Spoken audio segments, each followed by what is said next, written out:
আসসালামু আলাইকুম। আজকে আমি আপনাদেরকে দেখাবো চিকেন বিরিয়ানি। আর চিকেন বিরিয়ানিটা একদম ঘরোয়া পদ্ধতিতে কিভাবে তৈরি করতে হয় সেটাই আমি দেখাবো। তো চলুন কথা না বাড়িয়ে শুরু করা যাক। এখানে আমি মশলাগুলো ব্যবহার করেছি বাসায় সাধারণত যে মশলাগুলো থাকে এবং মাংস রান্না করা হয় ওই মশলাগুলোই আমি ব্যবহার করেছি। এখানে বাড়তি অন্য কোনো মশলা আমি ব্যবহার করি নাই। আর সব মশলা দিয়ে আমি মাংসগুলো ভালো করে মেখে রেখে দিয়েছিলাম। এটা আমি 30 মিনিট রেখে দিয়েছিলাম মেখে। আর মাংসটা আমি নিয়েছি 2.5 কেজি। আর এখানে আমি চাউলটা নিয়েছি 3 পোয়া। চাউলটা আমি আগে থেকে ধুয়ে পানি ঝরিয়ে রেখেছিলাম। এখানে আমি আলুগুলা কিভাবে কেটে নিয়েছি দেখে নেন। তো আলু আমি 10-12টা মতো নিয়েছি। এটা আন্দাজ অনুযায়ী আলু নিতে পারেন আপনারা। এখানে আমি আলুটা হালকা লাল করে ভেজে নেব। আলুগুলো ভাজা হয়ে গিয়েছে, এবার আমি এগুলো উঠিয়ে নেব। আর আমি এই যে এখানে হাফ কাপ মতো টক দই নিয়ে নিয়েছি। এখানে আমি পেঁয়াজটা হালকা বাদামি কালার করে ভেজে নেব। আর ভাজা হয়ে গেলে পরে আমি গোশটা ছেড়ে দেব।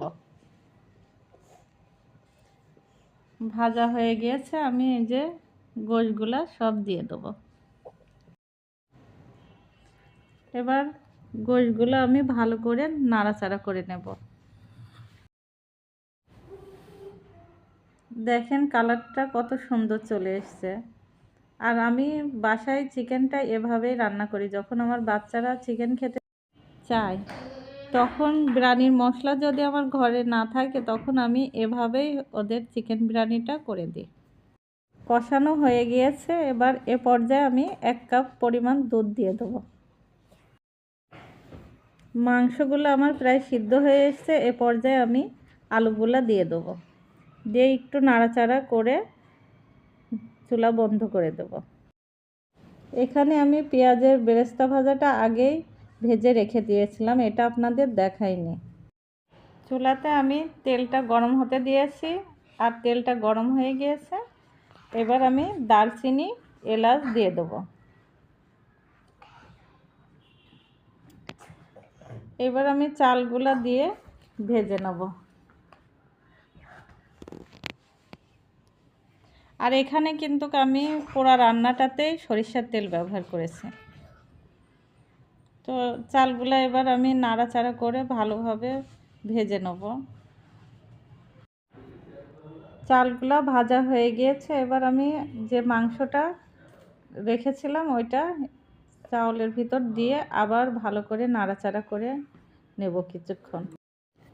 আর রাইস কুকারে আমি পানিটা আগে গরম করে রেখেছিলাম। আর চাউল যতটুক পানি তার থেকে দ্বিগুণ হবে। এবার আমি একটু নাড়াচাড়া করে ঢেকে দেবো।